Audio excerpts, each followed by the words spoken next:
इसके जो कवि हैं वो रेनर मारिया रिल्के हैं, जो यहाँ के नहीं हैं, ये ऑस्ट्रिया जर्मनी में पैदा हुए थे। ऑस्ट्रिया जो पहले था ऑस्ट्रिया अब जर्मनी में है।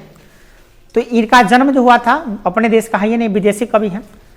इनका जो कविता है बड़ा अजीब है, मेरे बिना पर तुम प्रभु। इसमें ये बताए हैं कि भक्त के बिना भगवान का कोई औचित्य नहीं होता है, और भगवान भी इसीलिए है, शायद भक्त है इसीलिए भगवान है। अब भगवान का जन्म, भगवान अगर है, भगवान का अस्तित्व तभी रहेगा जब भक्त का अस्तित्व रहेगा। इसी बात को ये मैंने थोड़ा सा उल्टा टाइप का बताए हैं। तो अभी प्रश्न पढ़ेंगे हम, इसका प्रश्न उत्तर, और इसका जो है सारांश जो है पहले ही अपलोड हो चुका है, उसको आप देख सकते हैं। क्या है, कभी अपने को जलपात्र और मदिरा क्यों कहते हैं? कभी अपने आप को जलपात्र और, क्वेश्चन में थोड़ा सा त्रुटि लग रहा है हमको, देखिए कभी करा है, कभी अपने आप को जलपात्र और मदिरा क्यों कहते हैं? कभी इसलिए कहते हैं जलपात्र, देखिए कभी अपने भगवान को भक्त मानते हैं, कभी अपने आप को भगवान का भक्त मानते हैं। भक्त की महत्ता को स्पष्ट करते हुए बताए हैं कि भक्त को जलपात्र और मदिरा कहा गया है, क्योंकि जलपात्र में जिस प्रकार जल संग्रहित होता है वो अपनी अस्मिता प्राप्त करता है। जलपात्र के माध्यम से जल का उपभोग किया जा सकता है। जलपात्र जल के सानिध्य को प्राप्त करता है और उसकी सहायता, उसमें सहायक होता है। उसी प्रकार से भगवान के लिए भक्त होता है। जैसे एक गिलास, जलपात्र किसे कहते हैं? जिसमें जल को रखते हैं उसे जलपात्र कहते हैं। जैसे गिलास, लोटा, बाटी, छिपा, जो भी है जिसमें आप जल रखते हैं, बोतलें हुआ तो बोतल में जल रखें, तो जल, देखिए जल जैसे बोतल में रखा हुआ है, तो जल कब तक बोतल में है? जल का अस्तित्व तब तक है जब बोतल में है। जब बोतल फट जाएगा, गिर जाएगा, तो जल रहेगा, बिखर जाएगा। उसी प्रकार से भगवान का अस्तित्व तभी तक है जब वो भक्त हैं। जैसे संभालने का काम करता है, भगवान जी को संभालने का काम कौन करते हैं? भक्त करते हैं। भक्त ही तो हैं जो उसको, उनको एक पहचान देते हैं। उनका जय श्री राम कह के, जय हनुमान कह के, जय शिव शंकर कह के, कोई अल्लाह कहते हैं, कोई गॉड कहते हैं, तो अलग अलग रूपों में उनकी पूजा करते हैं और तब जाकर उनका अस्तित्व बनता है। तो इनका ये सोच है। उसी मदिरा मतलब होता है शराब, वही बताने जा रहे हैं। इस तरह मदिरा पान से मन मदमस्त हो जाता है, मदिरा का आनंद की अनुभूति कराता है, और भगवान भक्त से जल में, भगवान भी भक्त से जल में मिलते हैं तब प्रसन्न हो जाते हैं। जल में मिलते हैं तो प्रसन्न हो जाते हैं। भक्ति रस के निकट आकर उसे क्या है, आह्लादित हो जाते हैं। ऐसा लगता है कि भक्त के बिना रहना मुश्किल हो जाता है। भक्त भगवान की पहचान है, इसीलिए कवि अपने जलपात्र और मदिरा की संज्ञा दिए हैं। मदिरा का मतलब होता है शराब। मदिरा जब पीता है, जब मदिरा पान करता है, जो शराबी होता है, जो शराब पी लेता है, तो मदमस्त हो जाता है। उसको कोई फर्क नहीं होता, दुनिया का कोई गम और फिक्र उसको नहीं होता है, और गम भूल जाता है, एकदम मदमस्त हो जाता है। उसी प्रकार से जब भक्त भगवान से मिल जाता है तो भगवान भी मदमस्त हो जाते हैं और अपने भक्त में खो जाते हैं। भक्त की सेवा करने में, भक्त को बड़ा प्यार से गोद में उठाकर उसको सेवा करते हैं। बने सेवा नहीं करते, उसको प्यार करते हैं। क्या करते हैं? प्यार करते हैं। तो कहने का मतलब, जिस प्रकार से मदिरा मतलब शराब को पीकर शराबी एकदम मजे आया, आनंद में फैल जाता है, आनंद में हो जाता है, आनंदमय हो जाता है, उसी प्रकार से भगवान भी भक्त को जब प्राप्त कर लेता है तो कर लेते हैं, तो वो भी आनंद में प्राप्त करते हैं, वो भी आनंद प्राप्त करते हैं कि हमारा भक्त हमारे साथ है। समझाया? इसलिए अपने आप को कभी मदिरा कहे हैं तो कभी जलपात्र कहे। अगला क्वेश्चन है, आशय स्पष्ट कीजिए, इसका मतलब बताना है। मैं तुम्हारा वेश हूं, तुम्हारी वृत्ति हूं, मुझे खोकर तुम अपना अर्थ खो बैठोगे। इसका अर्थ बताइए। तो प्रस्तुत जो पदांश है, वो पदांश किसे कहते हैं? पद के अंश को पदांश कहते हैं। क्या कहते हैं? पद के अंश को पदांश कहते हैं। तो आप जब भी लिखेंगे, जैसे लिखते हैं ना प्रस्तुत पंक्तियां हमारे पास पुस्तक से लिखी गई, तो वहां पर लिख सकते हैं प्रस्तुत पदांश। पदांश क्या? पद के अंश को पदांश कहते हैं, गद के अंश को गदांश कहते हैं। क्या कहते हैं? मतलब जो भी आप कहानी कविता इधर वाली पढ़े हैं वो सब गदांश था, गद था, गद भाग है ना। आप अब लिखे पढ़ते भी यहाँ पे गद भाग, देखिए ना, यहाँ गद खंड क्या लिखा हुआ है?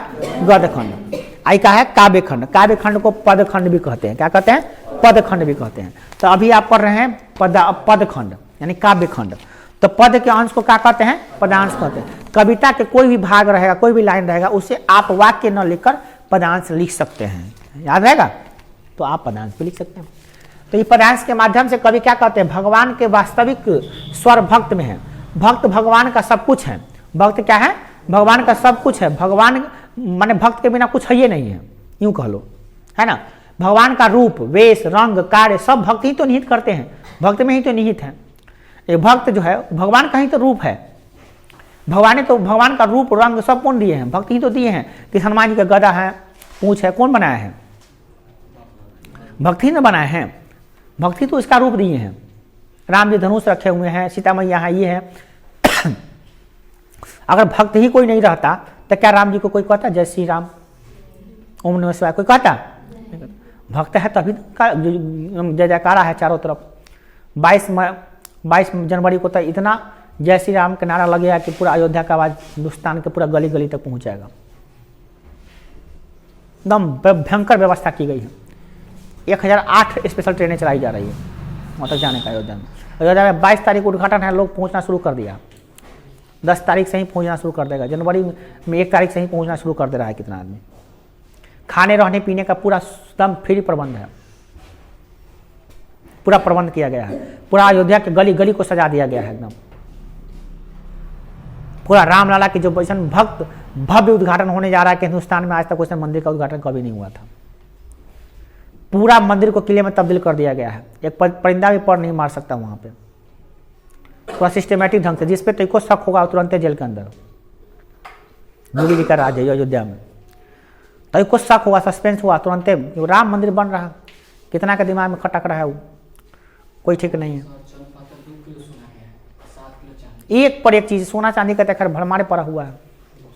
एक पर एक दान दिया जा रहा है। 108 मीटर लंबा समझिए अगरबत्ती है। 6 कुंटल खाली घी गया है अभी जोधपुर से। खाली जोधपुर से 6 कुंटल घी, शुद्ध देसी गाय का दूध घी पहुंचा 6 कुंटल।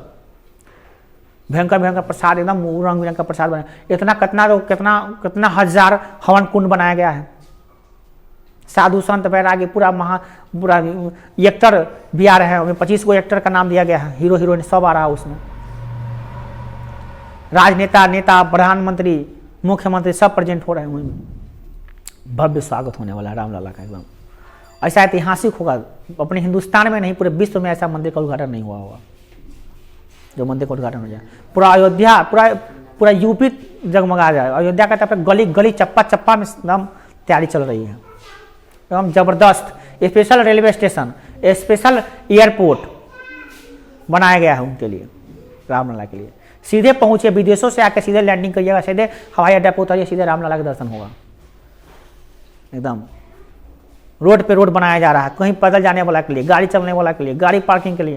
पूरा एकदम ऐसा प्रबंध, भयानक प्रबंध कभी आज तक हुआ ही नहीं हिंदुस्तान में। आना शायद होगा अब। रामलला है, राम की न भूमि है ये। अब बुझा रहा है कि राम की भूमि है। चलिए बीजेपी को धन्यवाद, बहुत तहे दिल से धन्यवाद उन लोगों का, उन संतों का कि रामलला का मंदिर बन रहा है। हम लोगों के लिए तो, हमारे लिए तो इतना खुशी का दिन कभी ज़िंदगी में नहीं होगा।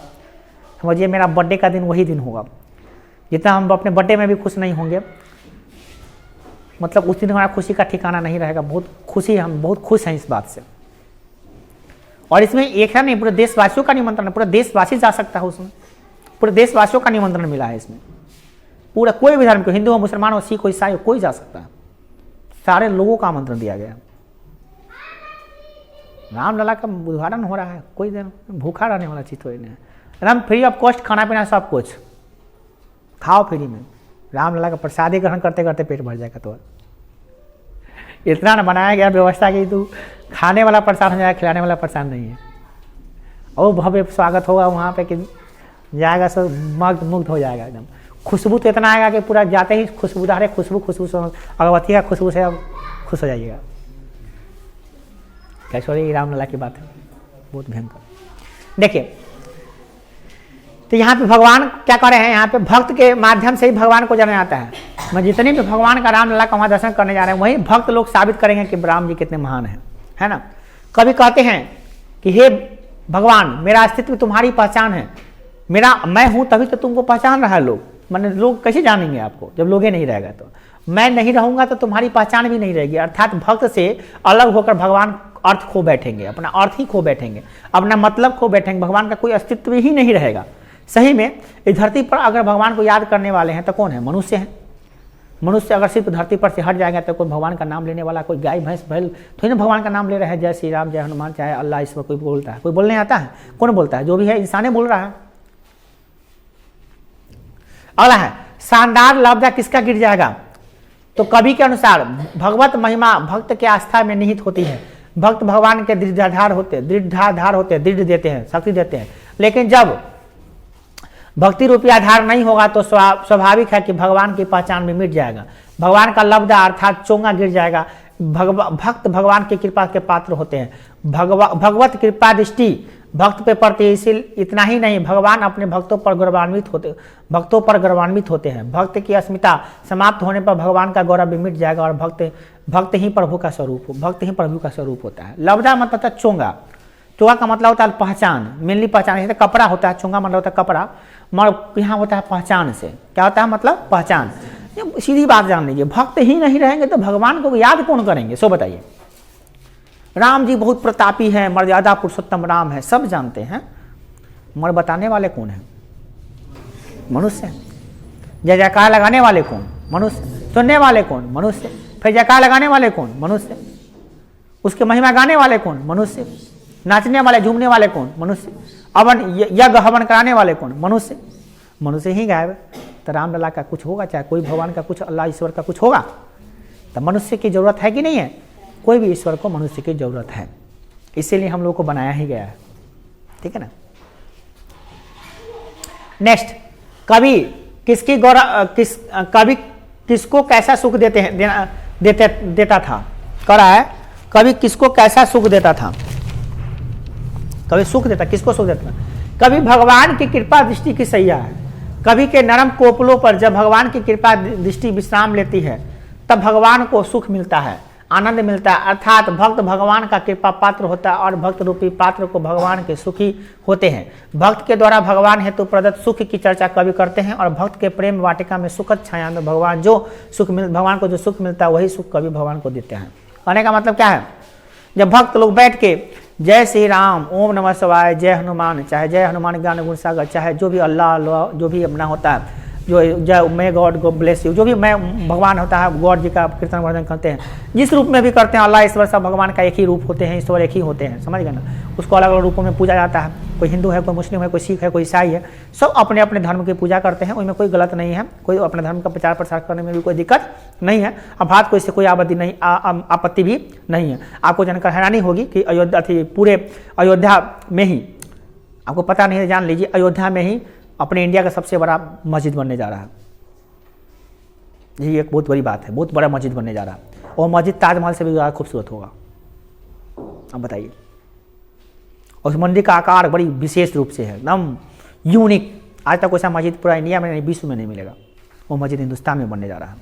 अब बताइए किस उपलक्ष्य में? तो सुप्रीम कोर्ट में जब निर्णय हुआ था तो कहा गया था कि राम मंदिर की जगह, जहाँ पर राम का जन्म हुआ था, वहाँ राम मंदिर ही बनेगा और वहाँ से 25 किलोमीटर दूर एक विशाल मस्जिद भी बनाया जाएगा।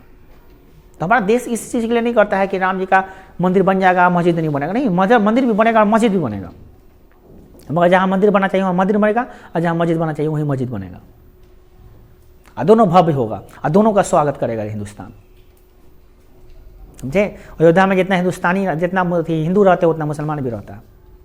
दोनों का आबादी लगभग बराबर है। तो हिंदुस्तान किसी से नफरत नहीं करता। हिंदुस्तान का सबसे बड़ा क्वालिटी यही है जो किसी देश में नहीं है।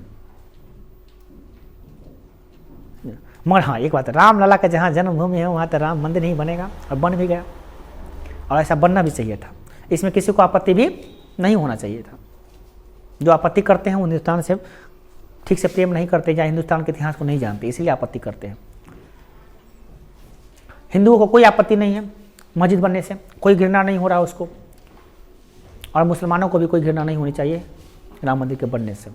एक अच्छी बात है, ये बहुत ही प्रेरणास्पद बात है। और वहाँ के अयोध्यावासी जो भी मुसलमान हैं कहते हैं कि हम स्वागत करते हैं रामलला का, हमको भी खुशी इंतजार है उस दिन का कि रामलला का उद्घाटन होगा। अच्छी बात है, कोई दुखी की बात नहीं, अच्छा होना भी चाहिए। अच्छा हो या बुरा हो, मगर बनेगा तो बना ही गया। तो क्या कर रहे हैं कि भगवान के भक्त के बिना भगवान का कोई औचित्य है नहीं है।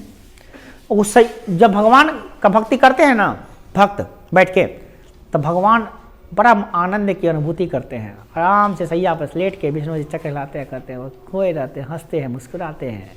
क्यों? क्योंकि भक्त लोग उनका गुणगान कर रहे हैं, इसलिए उनको आनंद मिलता है। जैसे कि आपको सर दबाएगा, कोई पैर दबाएगा तो कितना आनंद मिलेगा, उसी प्रकार से उनको भी आनंद मिलता है जब कोई बोलते हैं जय श्री कृष्ण, जय श्री राम, गॉड जी, अल्लाह, जो भी है, तो उनको बड़ा आनंद मिलता है, बहुत आनंद उनको अनुभूति होती है। अगला क्वेश्चन क्या है? कवि को किस बात की आशंका है? स्पष्ट किए। कवि को आशंका है कि ईश्वरीय सत्ता की अनुभूति कराने वाला प्रतीक आधार दर्शन है। हम नहीं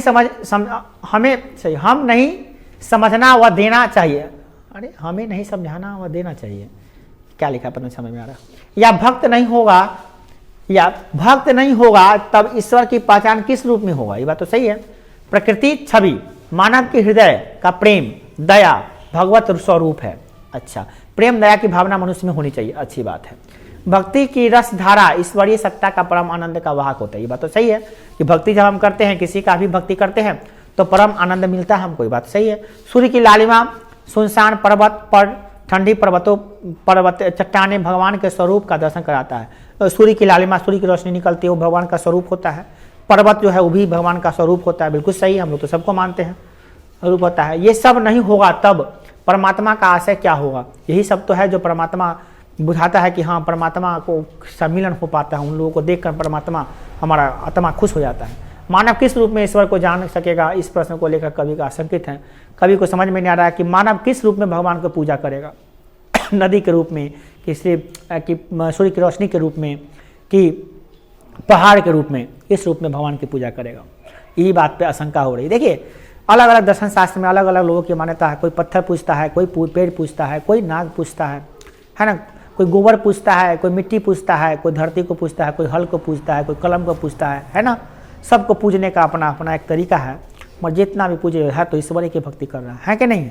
कभी हम अपने अलग जगह पे अलग अलग चीज़ों की पूजा करते हैं। कोई गौ की पूजा करता है, कोई अपने अपने जगह पे, अपने जगह पे, सब सही है।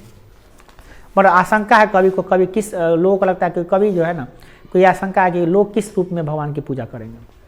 अला है, कविता किसके द्वारा, किससे संबोधित किया गया है? कविता भक्त के द्वारा, भक्त के द्वारा भगवान को संबोधित किया गया है। किसके द्वारा? भक्त के द्वारा भगवान को संबोधित किया गया। कौन कहने वाला इसमें है कि मेरे बिना तुम प्रभु? तो मेरे बिना कौन? मेरे बिना क्या? मेरे बिना माने भक्त के बिना, और तुम माने क्या? भगवान। तो क्यों, कौन कहा है? तो भक्त कहा है। किसको कहा है? तो भगवान को कहा। तो भक्त के द्वारा भगवान को संबोधित करने वाली ये कविता है। अब हम कितना बताएं, वही बात को बार बार घिस घिस के कहेगा। मनुष्य में के नश्वर जीवन में महिमा और गौरव के कविता का बखान करती है।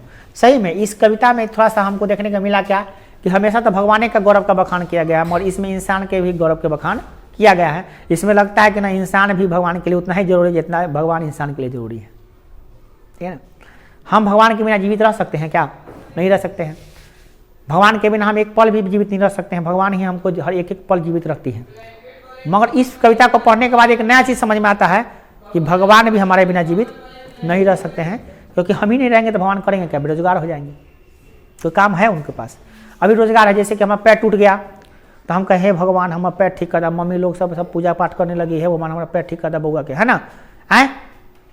तो भगवान कहते हैं, भगवान को काम मिल गया, चलो ठीक है, तथास्तु, हम काम देते हैं, आशीर्वाद देते हैं, तुमको ठीक कर देते हैं। तो भगवान को काम कैसे मिला? जब हमारा पैर टूटा और भगवान को याद किए तब भगवान जी को काम मिल गया। ऐसे तो होबे नहीं करेगा भक्त, भगवान जब दुख मिलबे नहीं करेगा, भगवान को लोग याद करबे नहीं करेंगे, तो भगवान को यादें नहीं करेंगे, तब भगवान को काम ही नहीं मिलेगा। तक भगवान क्या हो गया? बेरोजगार हो जाएंगे। और जब कोनो काम में धाम नहीं लगता, बेचारा पढ़ बोल जाएंगे, दूर हम बेकार है, हम मुझे खत्म हो जाते हैं, कि नहीं है? तो भगवान कब तक है? जब भक्त है, भक्त से ना भगवान है। तो ये बात इस कविता में थोड़ा सा उल्टा समझ में आया। ये बात हम लोगों को हमेशा यही लगता है कि भगवान है तभी हम लोग हैं। अब समझ में आ रहा है कि नहीं, हम भी है तो भगवान है, माने हमारे बिना भी भगवान। सर हम लोग तो मर जाएंगे। अरे हम लोग मर जाएंगे तो हम लोग कुछ छोड़ के चले जाते हैं ना। जन्म प्रवृत्ति द्वारा क्या करते हैं? जीव अपने जैसा जन्म कर देते, संतान का उत्पत्ति कर देते हैं, तो कहीं ना कहीं तो वो संसार चल ही रहा है कि नहीं? पहले हमारे परदादा जी पूजे, फिर बाबा जी पूजे, फिर पापा जी पूज रहे हैं, पापा हम पूजेंगे तो हमारा बेटा पूजेगा, है कि नहीं है? तो खत्म होने वाला है। भगवान जी ऐसा सिस्टम बना दिए हैं कि भगवान की भक्ति करने वाला एक हो जाएगा तो 10 को आएगा, क्या? इस तरह से जब तक भक्ति चलता रहेगा तब तक धरती चलती रहेगी।